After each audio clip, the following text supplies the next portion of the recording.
മുമ്പ് ആ പൊന്നുമോന്റെ വളർച്ച മുഴുവനും കണ്ട് എന്റെ ത്യാഗം മുഴുവനും ഞാൻ അവന് വേണ്ടി ത്യജിച്ചിട്ടുണ്ടെങ്കിലോ അവന് ചെലവഴിച്ച ഒരു കാശിനെ കുറിച്ചും ഞാൻ ഒരാളോടും കണക്ക് പറഞ്ഞിട്ടില്ല. ഒരു പുസ്തകത്തിലും ഞാനത് എഴുതി വെച്ചിട്ടില്ല. ഒരാളോടും ഞാൻ അതിനെക്കുറിച്ച് ശിക്കായത്ത് പറഞ്ഞിട്ടില്ല.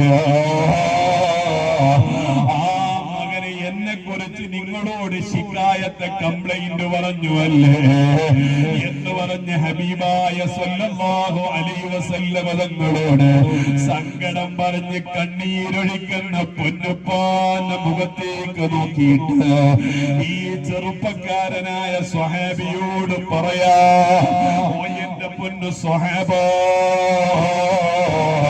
ഈ ഒഴിക്കുന്ന കണ്ണുനീരിന്റെ കാരണക്കാരൻ നീയാണെങ്കിലോ, നീ എത്ര വലിയ ആരാധകനായാലോ, നീ എത്ര വലിയ പണ്ഡിതനായാലോ, നീ എത്ര വലിയ ആബിദായാലോ, നീ ഒഴുകിയ കണ്ണുനീരിനാലോ നിന്റെ സകല അഅ്മാലുകളും പൊളിഞ്ഞു പോകുമെന്ന് ആരംഭ ഹബീബായ മുഹമ്മദുർ റസൂലുള്ളാഹി സ്വല്ലല്ലാഹു അലൈഹി വസല്ലം തങ്ങൾ പറയാണ്.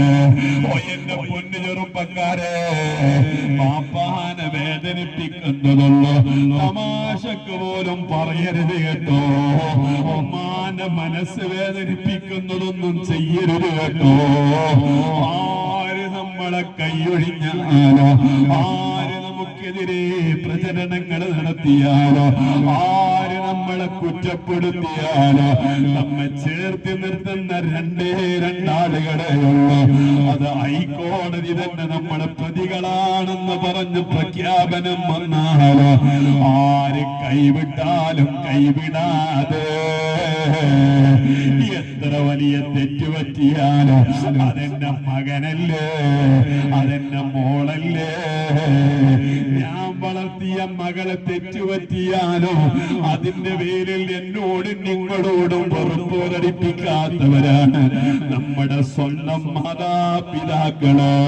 ഇന്ന് നിനക്ക് ആയിരക്കണക്കിന് കൂട്ടുകാരുണ്ടാവോ, ആയിരക്കണക്കിന് ഫ്രണ്ട്സുകൾ ഉണ്ടാവോ, ആയിരക്കണക്കിന് കമ്പനികൾ ഉണ്ടാവോ. ഇതൊക്കെ ഞാനും നിങ്ങളോ ആരൊക്കെയോ ആയതിനു ശേഷമല്ലേ നമ്മൾ ഉന്നത സ്ഥാനങ്ങളിലേക്ക് എത്തുമ്പോ ധാരാളം ആളുകളുണ്ടാവും. ആ സ്ഥാനത്ത് നമ്മൾ എന്താകുമെന്നറിയാതെ ഇവന് വലുതായാലും മദ്യപാനിയാവോ, ഇവൻ വലുതായ ബാപ്പാനെ നോക്കുവോ, അവന് വലുതായ ഉമ്മായ ചീത്ത പറയോ, ഇവന് വലുതായ ഉമ്മാക്ക് അനുകൂലമായി നിൽക്കുമോ എന്നുവോ അറിയാത്ത കാലത്ത് ചെറിയ പ്രായത്തിൽ നമുക്ക് ഗുണം ചെയ്തവനാരാണ്? അത് നമ്മുടെ മാതാപിതാക്കളാണ്. നാളെ വല്ലതും കിട്ടണമെന്നാലോചിച്ചിട്ട് ഒരു ബാപ്പയും ഒന്നും ചെയ്യുന്നില്ല. യജമാനനായ റബ്ബിന്റെ അടുക്കലുള്ള കൂലിയാണ്. അതുകൊണ്ട് അൽവാലിദു ഔസതു അബ്വാബിൽ ജന്ന, നിന്റെ സ്വർഗലോകത്തേക്കുള്ള അതേ നടുവിലെ പ്രധാന വാതില് നിന്റെ ബാപ്പയാണ് കേട്ടോ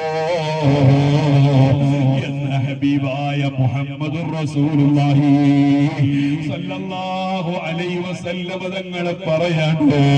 അതുകൊണ്ട് എന്റെ മുഅ്മിനീങ്ങളെ ഞാൻ അവസാനിപ്പിക്കുകയാണ്. നമ്മുടെ ഹയാത്തുള്ള മാതാപിതാക്കള് പരമാവധി കൂട്ടിപ്പിടിച്ചോളൂ.